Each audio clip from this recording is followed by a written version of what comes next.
Tom Clark and myself had a nice discussion about different books we both read.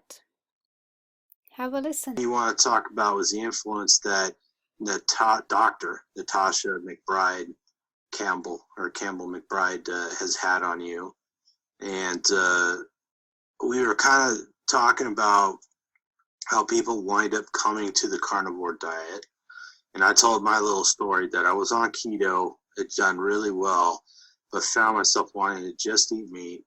I was just discovering these groups on like Facebook and a couple of websites like Zero Carb Zen and stuff like that. And I'm like, oh, there's all these people out there that just eat meat, and this is what I want to do. It seems like a natural fit. And then I saw, right around that time, I saw Sean Baker on Joe Rogan's podcast. Like a lot of people, I think that was a turning point for a lot of people. A lot of people that explored ketogenic diet like me realized that by changing their diet that they could improve a lot of health problems. They could feel a lot better. And for you, turning point was kind of some of the advice that Dr. McBride was giving out, right? That's kind of like your hinge pin, as it were, right? Yes. Yeah, I had her yellow book for maybe 2 years in my bookshelf, and I don't know what got me. Yeah, the yellow one. I'm a little click happy. Sorry. No issues. You see, there is autism on this one too. Yes. Depression. So I decided to read it. I listened to some of her podcasts and her presentations on YouTube, and they're really good ones. I can highly recommend it. And her book is great. It's yeah, I love it.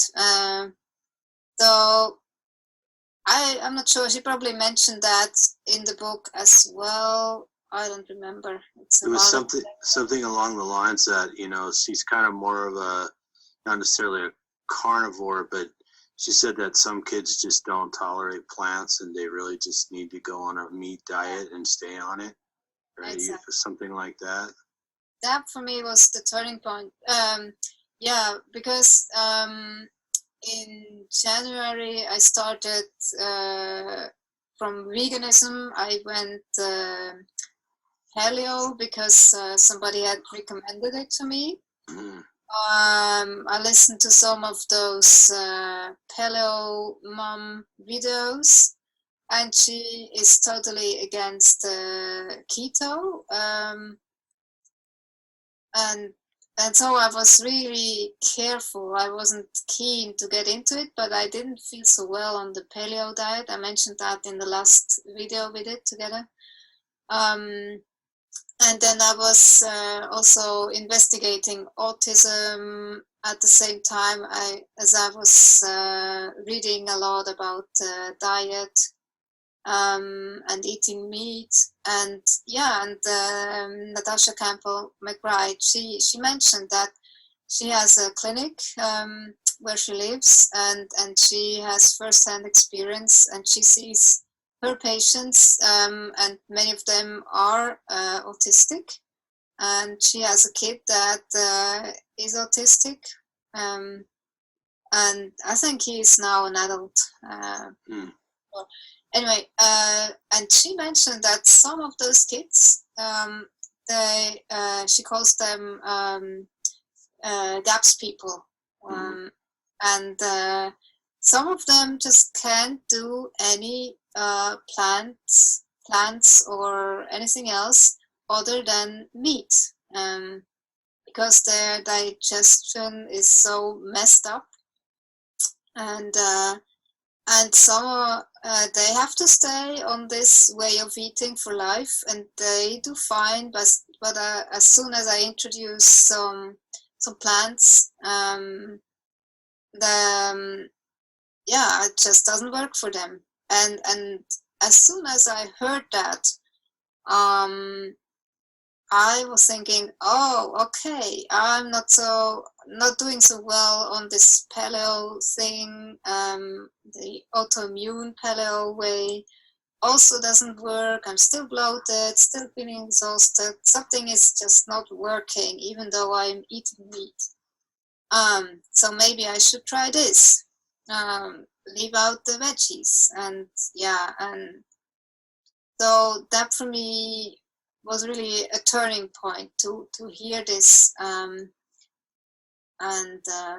so I was more open to try carnivore. Yeah, and then later I heard about oxalates, and that we talked about that last time. So, but it was both, like Natasha Campbell McBride, she had really big influence, although I'm not doing well with that sauerkraut. Yeah, as I said, for me, plants doesn't seem to do much good. Mm-hmm. Yeah, I've come across quite a few people who, particularly parents, put autistic children on the GAPS diet, and oftentimes they see some improvement. But it seems like a lot of people do better if they move towards a keto diet or even a carnivore diet. And so I know the people at Paleo Medicina with their PKD diet, they have had some improvement, some pretty remarkable improvement with autistic kids on a PKD diet, which is a all meat, high fat. It's at least 2-to-1, I believe. Maybe it's 3-to-1 fat over protein ratio. So, but they are kind of similar in a way, two diets. Mm-hmm. It's just the GAPS diet does have some plants in it still, right? So. Yeah, and the fermented foods, I think that's a big part of it. I've been thinking about trying sauerkraut again and see what happens when I eat it, because I ate sauerkraut and kimchi in the past. They're both really common foods where I live. Okay. Kimchi's become very popular.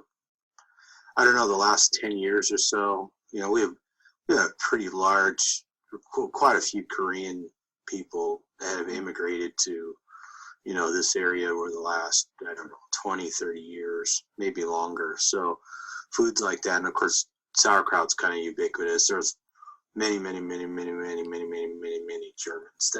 that immigrated here the last 100 years.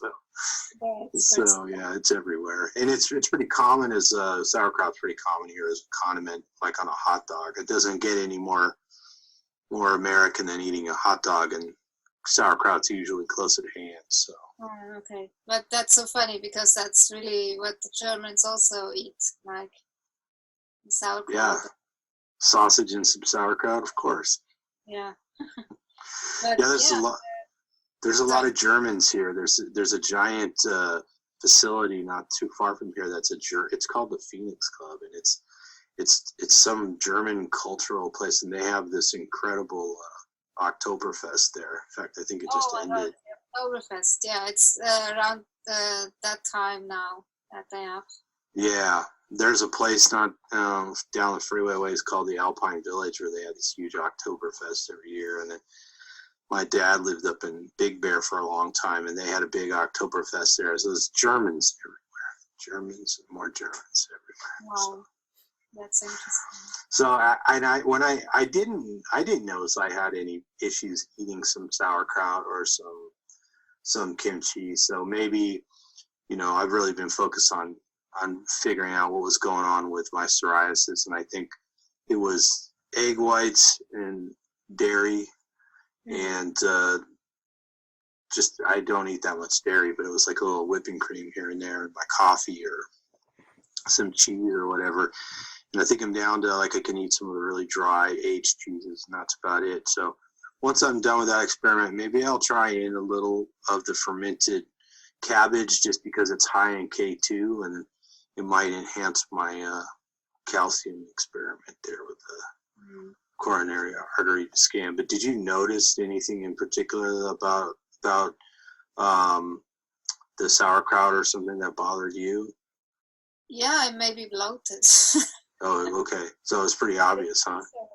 So for me, I don't think it's working, but yeah, I mean the kimchi, I tried that as well, but my body doesn't seem to like the fermented stuff. So this recording was in October 2019, and at the time I didn't know about histamine intolerance. By now I have looked into that and why my body is reacting to fermented foods is because of histamine intolerance. I have done several videos on histamine intolerance on this same channel. You can look them up if you want. This is a good book to read. Dr. Becky Campbell, she has talked a lot about histamine intolerance and also thyroid issues, and she really explains it very, very well. Interesting. Your body doesn't like rotten food? I mean, what's going on? Yeah. Yeah. So anyways, there's a video you recommended here, and it's Dr. Natasha Campbell McBride, and she was on Primal Edge Health on YouTube with, what's his name? The guy who's the host. He lives in the jungle down in, does he live in it? Tristan Haggart? What was that? Tristan? Yeah, Tristan, that's his name, yeah. He lives down in the jungle. Where is he, in Ecuador, Guatemala, or something like that? Yeah. Somewhere South America, I'm not sure exactly where. Yeah. So, a gringo down south there somewhere. So, yeah, I haven't seen this video, but I'm definitely going to watch this one. I'll listen to it today. I can highly recommend it. And she just goes into veganism. And again, she has first-hand experience, and she sees those girls that come in, vegans, eating disorder, horrible state they're in, and they're always getting better on her GAPS diet. And but what she mentions is that if you have an anorexic girl, those people, they need a strong supporting environment, because it's really almost a mental disease. I'm not sure if you know Portia de Rossi's book. She was severely anorexic, and she wrote a book about as a model you have to be, lean, and many are anorexic. And she was, her regimen was insane. Like, she was exercising like crazy, and she was eating so little, and she was really getting sick, physically as well as mentally, even more so.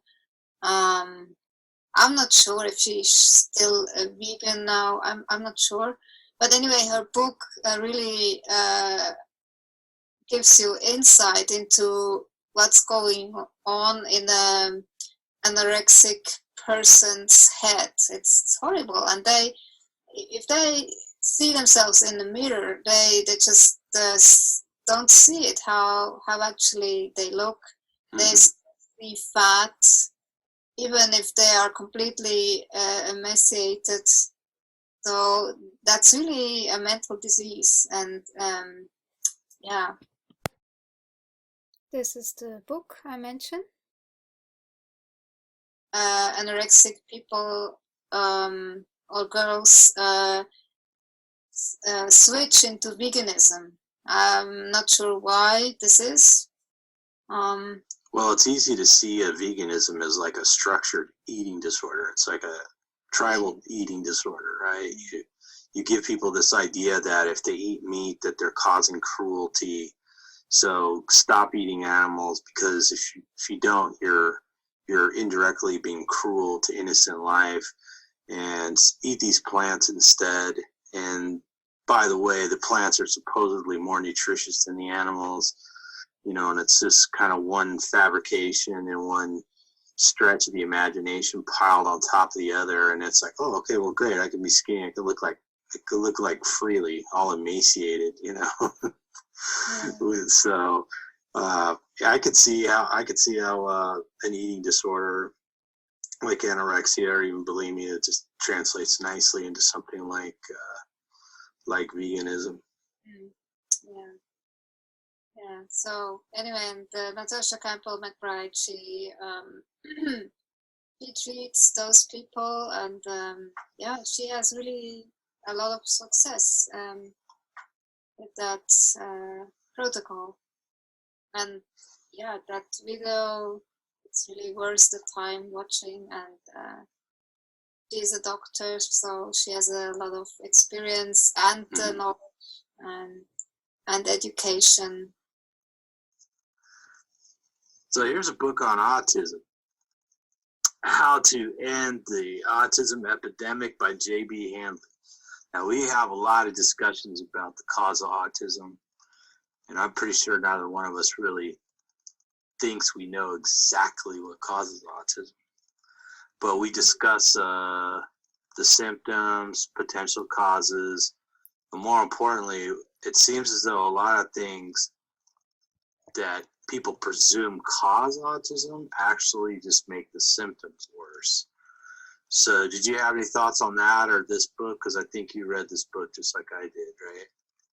Yeah, I read this one, but before I read actually the other one that is the total opposite of this one, Neurotribes. Yeah, and this one talks about genetics and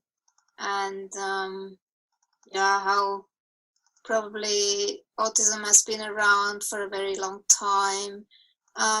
It's I found it a really interesting read. It gives you some autistic pride, which isn't too bad. It helps you in that way. But exactly, this thing might be also a little bit negative about the book, because yeah, It kind of diminishes the problem that severely autistic people have, right? exactly, yeah. Yeah, we know that, you know, some you know, people like ourselves are high functioning, we have jobs, we're able to take care of ourselves, you know, we socialize, at least on Facebook. At least on Facebook. Yeah, but there's a lot of people who are never going to make it to the computer, much less Facebook, and they can't take care of themselves. Their families or an institution has to take care of them all the time. You know, they're never going to have relationships, or they're never even going to turn on the TV for themselves, you know, much less make themselves something to eat. So those people are kind of excluded from the glory of that thing that people call autism or Aspergers even, right? Yeah. And yeah, it's a bit of a difficult topic maybe, but I have seen this in some autistic groups, the tendency of having that autistic pride and then wanting to optimize autism in any way, like that tendency to block out everything from the right food, which I find extremely important. So, because even high functioning autistic people have still issues, health issues, depression, anxiety, meltdowns, all that stuff. And you can do a lot of optimizing with the right food, the right diet. So I've noticed the same thing. People get offended when you talk about curing autism, and then there's a whole level where how dare you suggest diet has anything to do with autism, because they're convinced it's caused by a vaccine or mercury or thimerosal or genetics or whatever. They're convinced that's the cause. Nothing else has anything to do with it. So you say, well, maybe if you change your diet, because, you know, like you and I have noticed, so almost everybody with autism seems to have some sort of digestive issue. If you get on the right diet, you don't have digestive issues. You feel better. You feel better. Yeah, I know myself. I suffered from anxiety for a long time. I had no idea I even had anxiety until it started going away. You know, that's not a way to live. You know, and of course, a lot of people have depression, and a lot of people they go on like a carnivore or even just a low carb diet, and their depression starts getting a lot better. Mm. And we both talked about like how much joint pain and muscle pain and stuff like that we had. Yeah. Those all seem to go hand in hand, because when you have autism, you tend to have other disabilities as well. You know, learning disabilities, problems with chronic seizures, digestive issues. You know, once you have one of those, you're likely to have more of them, unfortunately. Unfortunately, yeah. And then I will think so many people with digestive issues or depression, they could optimize a little bit of their issues with the right diet, but somehow they're not interested, or it's too hard. I don't know what the issue is, but that book unfortunately has done a lot of damage in that way. So it's a good book to read. It helps you to feel good about yourself being autistic. That's the positive thing, but also it has a negative side, which was addressed in the other book. This one. Yeah. I thought reading those two books, and then of course the other one is by I always forget if it's Timothy, or I think his last name is Hotez, Dr. Timothy Hotez, I believe it's. Yeah. Vaccines did not cause Rachel's autism. I think reading the three books is a nice sort of counterbalance to the conversation, which usually degenerates into vaccines either cause autism or they don't. You know, and I think there's a lot more to the story here. So yeah, it's way more complex. It's not just those two issues. And I suspect that both of us, if we had a message, it's like, hey, maybe instead of arguing about vaccines, try changing your diet, right? Yes. That is a really powerful thing. That's really how you change your quality of life. Oh, yes. That's really so powerful. All right. I'm glad I tried it. Yeah, I'm glad you tried it too. If you hadn't tried it, we wouldn't have been pals on Facebook. Yeah. So did you have anything else you want to talk about today? I'm sure we'll find another excuse to do a video together before too long. Mm. Are there any other books that you really enjoy that you think people ought to read? The female autism type, it's really totally different, and I have investigated that for about a year until I came to the conclusion. And you really have to read the right books, because especially the one from Sarah Hendricks was helpful, Rudy Simon, Tony Attwood, they all wrote about female autism, and it's totally different. It has a different expression, and that's why, yeah, you go undetected. And for me, that was really a game changer, like paradigm shift, and suddenly everything made sense. And I understood why I had those struggled so much socially and during school. It was really hard, and so those are good books to read as well. What about this book here? This was a big help to you, right? Yes, I read that around the same time when I was investigating about autism. I wasn't sure because I came from the trauma, CPTSD, from that side, and then I discovered there were some overlaps with autism, but then as female autism expresses itself so differently, it's always good to read books from female autistics.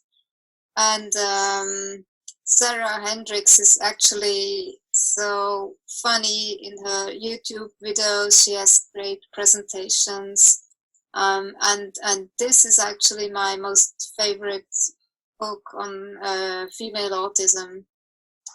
It's really helped me a lot to understand myself, and the way she explains autistic socializing, it's so funny because I could so relate. One example is when she took martial arts classes.